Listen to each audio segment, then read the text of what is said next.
Yo les amis, j'espère que vous allez bien. Moi ça va, on vient d'assister à Real de Madrid vs Atlético de Madrid qui s'est terminé sur un match nul les gars.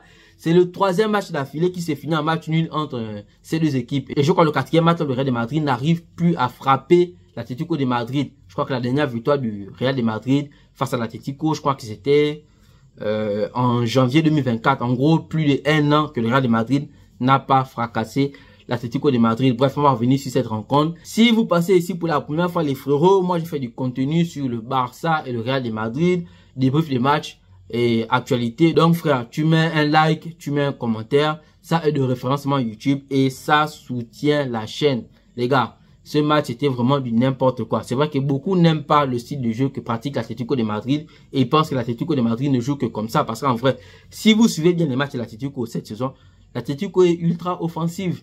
Mais bizarrement, une fois qu'ils jouent le Real de Madrid, les gars décident de jouer le mode ultra défensif. Ça fait 2 rideaux défensifs derrière. Ça supporte tout le match. Ça concède des occasions. Mais en vrai, ça ne craque pas, les gars. On va pas se mentir. Dans ce match, l'Atlético de Madrid a fait une seule frappe cadrée. Et la seule frappe cadrée, c'est le penalty. Donc, en gros, l'Atlético de Madrid n'a pas fait de frappe cadrée. S'il faut parler français, on ne parle pas chinois. Faire tout un match, tu suis au niveau de la possession des balles. Quand tu vois qu'en face, c'est une équipe qui est ultra offensive. Tu as un Vinicius, tu as un Mbappé, tu as un Rodrigo, tu as un Valverde qui peut te mettre des missiles de loin, tu as un Bellingham. Mais tu fais quand même le choix, au lieu d'aller faire la bataille du milieu de terrain, tu fais quand même le choix de laisser la balle à une équipe comme ça et de subir durant tout un match. Vraiment chapeau à l'Atlético de Madrid. Parce qu'en vrai, le Real a très bien joué, mais la façon dont les mecs sont organisés sur le plan défensif et quand ils remontent la balle sur certaines occasions, tu te rends compte que l'Atlético de Madrid a vraiment les qualités pour pouvoir challenger ce Real de Madrid en milieu de terrain. Mais pourquoi ils ne le font pas? Pourquoi ils préfèrent aller sur le schéma défensif? En vrai, là, je ne comprends pas Diego Simeone. Je pense qu'il avait suffisamment les outils pour pouvoir faire la bataille du milieu de terrain et être un peu plus offensif. Mais bon, il a fait ce choix.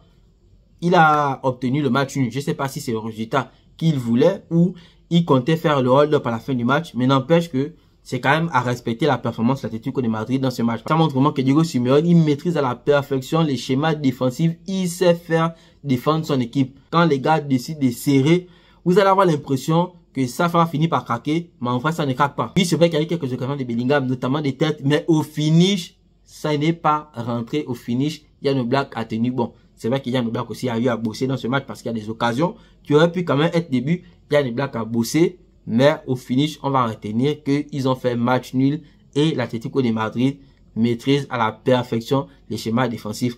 En vrai, c'est une équipe qu'on néglige, hein, l'Atlético de Madrid, mais je pense qu'il peut faire mal cette saison parce que si vous réussissez en ne jouant pas à faire match nul avec le Real de Madrid, je sais pas ce que ça va donner quand les mecs se mettent à jouer à fond. C'est vraiment une équipe qu'il faudra faire attention en Ligue des Champions cette saison. Vous voyez même que le but qu'ils ont encaissé, c'est un but, on va dire, sur un ballon renvoyé. Non, je crois un ballon renvoyé. Et Mbappé qui a eu la lucidité de cadrer cette frappe et il a égalisé au score. Mais déjà, si on peut revenir sur un premier fait de jeu dans la rencontre, c'est le penalty. Moi, je pense qu'il n'y a pas penalty. Pas parce qu'il n'y a pas faute. Oui, il y a faute, mais je pense qu'à aucun moment donné, le joueur ne pouvait récupérer la balle là. Déjà que la balle est passée devant lui et qu'il n'a pas touché le ballon. Donc, la faute de Tchouaméni après, moi, je pense que ça n'influe pas forcément sur la suite de l'action. Mais bon, l'arbitre a sifflé penalty.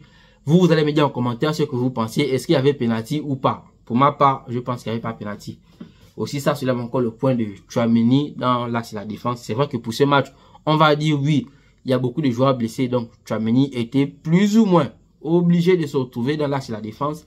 Mais au moins, ça doit encore interpeller Carlo Ancelotti pour les prochains matchs, qu'il comprenne que Tchouaméni dans l'axe de la défense, en vrai, ça ne va pas. Là, dans des cas de force majeure, je peux comprendre, mais pour la suite de la saison, il faudra vraiment faire attention. Une autre chose aussi qu'il faut tirer comme leçon de ce match, et surtout comme avertissement, c'est que le Real de Madrid a vraiment des difficultés à jouer contre les blocs bas.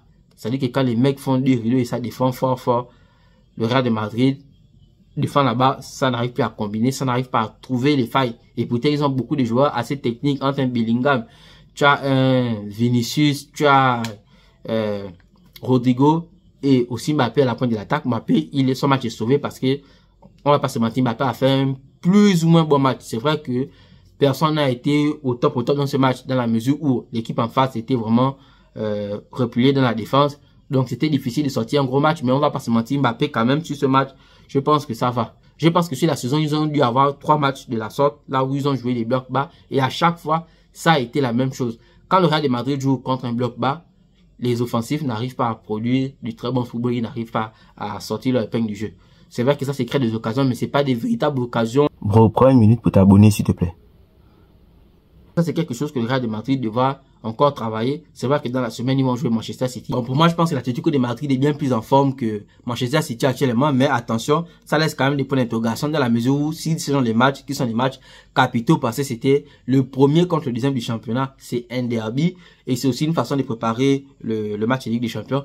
Si là, le Real de Madrid n'arrive pas à marquer même 2 buts ou à gagner ce match, c'est vrai que c'est pas la même compétition, c'est pas les mêmes adversaires, mais n'empêche que je pense que ce Real de Madrid n'est pas forcément en forme comme on le pense. Un autre point aussi que je peux encore signaler, ça va être la forme de Vinicius. Un Vinicius qui est vraiment en dents de scie. Je trouve que pour cette saison, Vinicius a vraiment du mal à garder un niveau constant.